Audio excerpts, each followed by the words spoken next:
ધારાસભ્ય ચૈતર વસાવાના સમર્થનમાં આપની સપોર્ટ માર્ચ યોજાઈ. સુરતમાં બરોડા પ્રેસ્ટીજની મિની બજાર સ્થિત સરદાર પટેલની પ્રતિમા સુધી આમ આદમી પાર્ટી દ્વારા સપોર્ટ માર્ચનું આયોજન કરવામાં આવ્યું. માર્ચમાં મોટી સંખ્યામાં આમ આદમી પાર્ટીના કાર્યકરો જોડાયા હતા.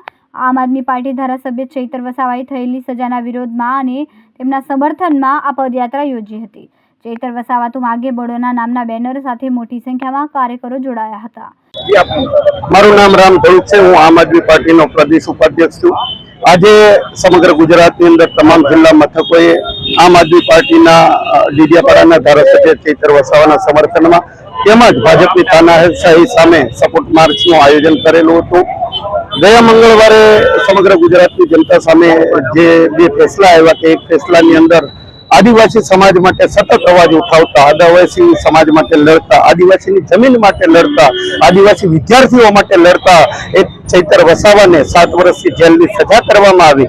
બીજી તરફ ભાજપના ધારાસભ્ય હાર્દિક પટેલના રાજદ્રોહ સહિતના તમામ કેસોને પરત ખેંચવામાં આવ્યા. આવો ભેદભાવ શા માટે કરવામાં આવ્યો?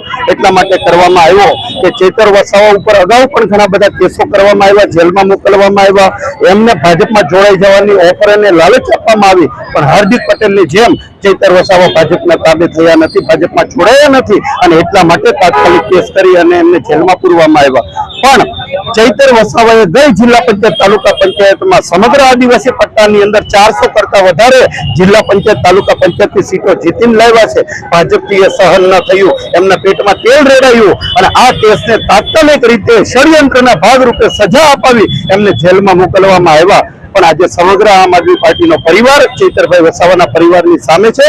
ચૈતર વસાવા ક્યારેય નથી ઝૂક્યા, નથી ડર્યા, પૂરી તાકાતથી લડ્યા છે અને પૂરી તાકાતથી લડવાના છે. કેમેરામેન સેનિલ વિરાણી સાથે વિશાલ જેઠા, માનવ પ્રભા ન્યૂઝ, સુરત. અમારા વિડીયોની નવી અપડેટ મેળવવા માટે સબસ્ક્રાઇબ કરો માનવ પ્રભા ન્યૂઝ ચેનલને.